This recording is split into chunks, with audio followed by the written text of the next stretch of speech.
तुलना करने लगे तो ऐसा लगा कि कांच और मणि दोनों देखने में एक जैसे प्रतीत होते हैं। कांच और मणि देखने में एक जैसे लगते हैं, लेकिन मणि तो मणि है और कांच कांच। तो भगवान की जो कथा है वो मणि है और जो स्वर्ग का अमृत है वो कांच है।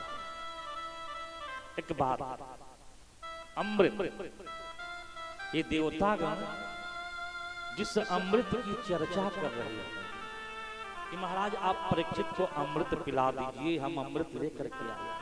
परीक्षित अमर, ये अमृत समुद्र मंथन से निकला। देवता और असुर दोनों मिलकर समुद्र मंथन का कार्य किए। 14 रत्न समुद्र से प्रकट हुआ और इन 14 रत्नों में जो अच्छे अच्छे पदार्थ थे वो सब देवता अपने पक्ष में किए और जो गलत थे वो असुरों को दिए। तो उसमें से कम ते देवता अमृत तो अपने पक्ष में रखे, लेकिन ये बताओ असुरों की भी तो सहभागिता थी, बराबर परिश्रम असुर किए थे। तो असुरों से कपट करके, असुरों को धोखा दे करके ये देवता अमृत अपने लिए सुरक्षित कर दिए। तो दूसरे को धोखा देकर, दूसरे को कपट में रख करके आप कोई वस्तु उपलब्ध करते हो तो वह वस्तु आपको सुख तो दे देगा, उस वस्तु को प्राप्त करके आप सुखी तो बन जाओगे, लेकिन शांति नहीं मिलेगी। सुखदेव जी विचार किए कि अमृत असुरों से छीना गया है, ये देवता असुरों से छीन लिए हैं ये, और आज हम परीक्षित को पिलाने आए।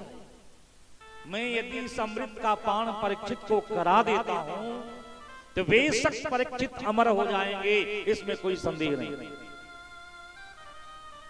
लेकिन वो अमरता किस काम की जिसमें निर्भयता ही नहीं है।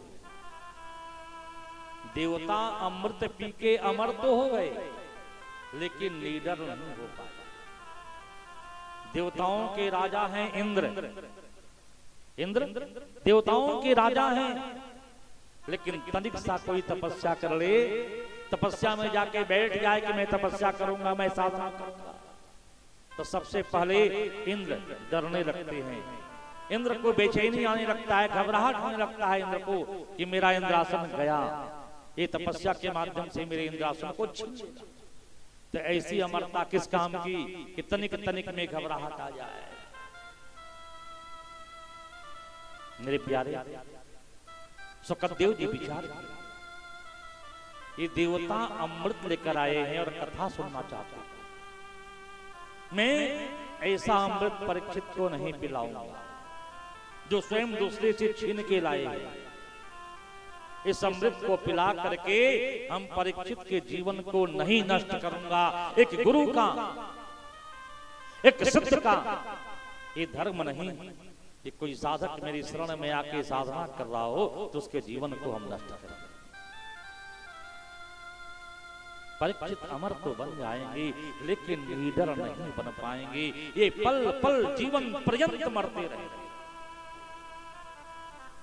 तो परीक्षित को स्वर्गामृत नहीं पिलाई। तदा देवांजहास, जब देखे सुखदेव जी कि ये देवतागण कथा में भी आकर के लेन देन की बातें करने लगे, ये कथा हमें सुना दीजिए, अमृत परीक्षित को पिला दीजिए, दुकानदारी की बातें करने लगे। देखो कथा में दुकानदारी नहीं होती कि मैं आपको कुछ दे रहा हूं, आप मुझे कथा दे दीजिए। ये सब के लिए सब कोई समान रूप से श्रवण कर सकता है। सुखदेव स्वामी विचार किए कि देवता वास्तव में कथा के अधिकारी नहीं है। जो कथा के अधिकारी होंगे वो जिस स्थान पे कथा होगी वहां शांत चित्त भाव से जाकर के कथा को श्रवण अनाधिकारी समझ के तदा देवांजहास, देवताओं का उपहास करिए। देवताओं आपको आपका स्वर्गामृत मुबारक हो, आप अपना अमृत लेकर के स्वर्ग जाएं, हम परीक्षित को कथा ही सुनाएं और कथा के माध्यम से ही इन्हें हम मुक्त करें।